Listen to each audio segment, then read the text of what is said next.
This channel is focused a lot on NBC game shows.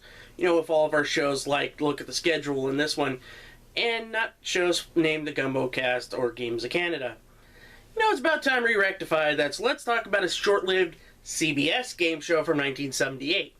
Now, the king of short-lived game shows from the 70s and the 80s would be Bob Stewart.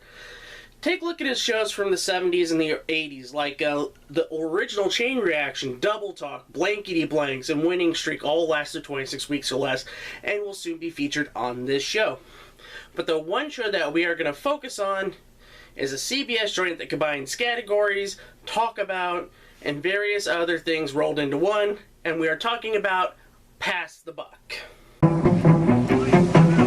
Ladies and gentlemen, these four players are about to make instant decisions under pressure. Only the last survivor will win the game and all the money on Pass the Buck with your host, Bill Cullen. Well, I'll be glad. Hi there. Thank you. Hi there. Thank you. You too. Hello. Hey. And thank all you lucky people over there.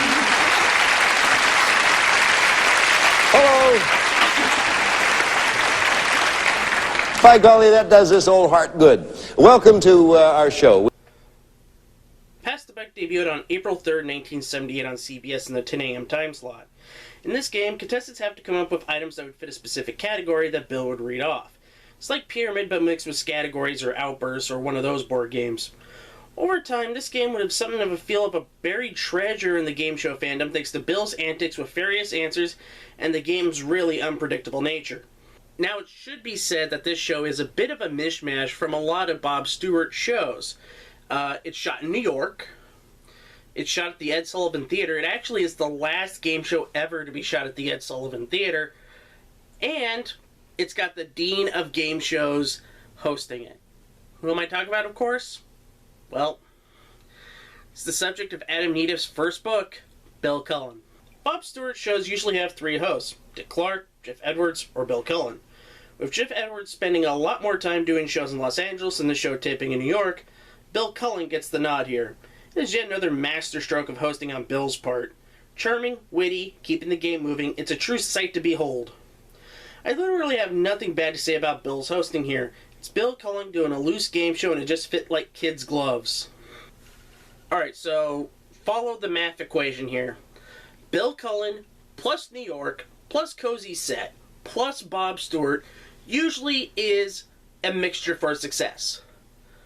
But now the big parable. How is the gameplay and will it ruin the formula? Out of all the Bob Stewart shows to compare to this one, the closest I got is Pyramid. But even calling it a Pyramid variant is a bit of a stretch. In this show, four players compete in a game of wits. Bill would read off a topic, not unlike the ones you'd hear Dick Clark give to the contestants on Pyramid, but instead of having to describe a word that's in a pre-made list, the contestants have to give answers that fit said category. For example, if the category was to name a piece of sporting equipment, the contestants would go down the line naming off pieces of sporting equipment. Each right answer adds $25 to a pot, which starts at $100. The round goes on until one person can't come up with an answer, gives a duplicate answer, or gives an answer that doesn't fit the category at all, and the next person in line comes up with one and eliminates those that can't come up with a correct answer, and those players are sent to the bullpen. Gameplay continues until there is one person left standing, and they get all of the money in the pot.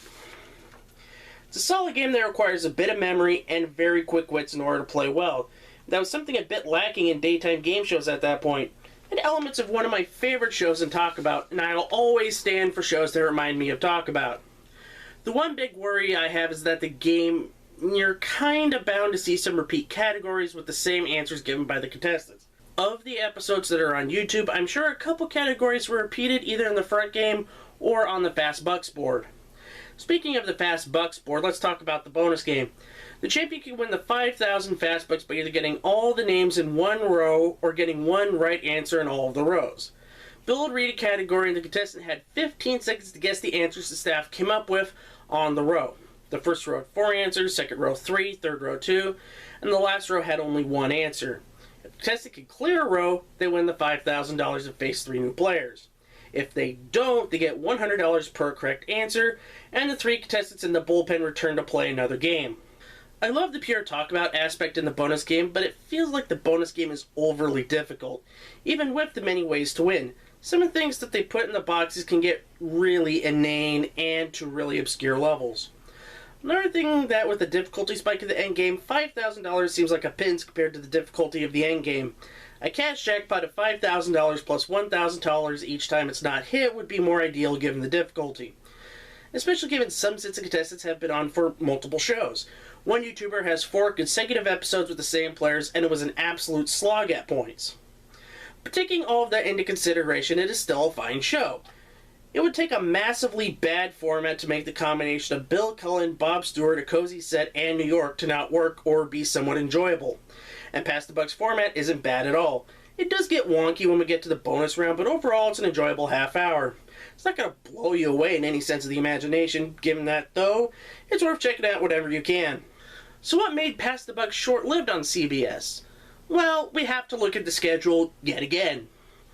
Now, Pass the Buck did have a good run going. It was up against Sanford & Son reruns on NBC, and because ABC gave away the 10 o'clock hour to the local stations, who are ABC affiliates or O&Os, it wasn't running up against much of anything except syndicated or local programming.